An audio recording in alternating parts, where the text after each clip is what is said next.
C'est d'ailleurs le titre du ballet. Voyez le reportage de Sophie de Vessières et Antoine Caffiot. C'est un ballet créé en 1975 à Hambourg.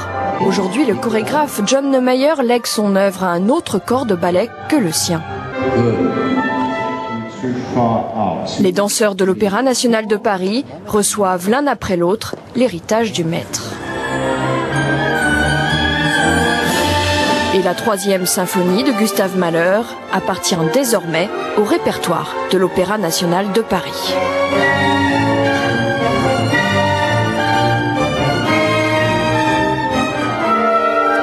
Une symphonie en 6 mouvements et 6 langages différents.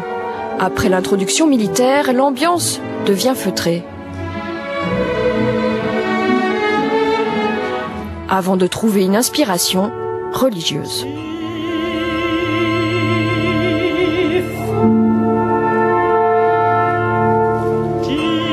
Le thème de le ballet, c'est la musique même. Et je ne pense pas, qu'est-ce que je fais? Je ne pense pas de l'histoire. J'écoute la musique, j'ai improvisé un mouvement et ça c'est ce que le ballet est.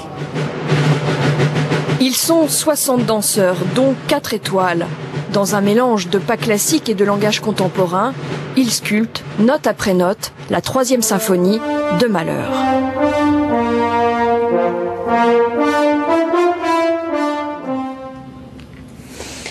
Voilà, et avant de refermer ce journal, je vous en rappelle le titre principal, la mort de 3 pompiers hier soir dans un accident de canyoning dans l'Ain. 2 hommes sont morts lors d'un entraînement en dehors de leur service et puis un 3e a succombé en voulant les secourir. Les recherches ont été rendues très difficiles par le terrain inaccessible. Les 3 corps ont finalement été élitreuillés il y a quelques minutes. Vous pouvez le voir ici sur ces images de notre correspondant Eric Napi.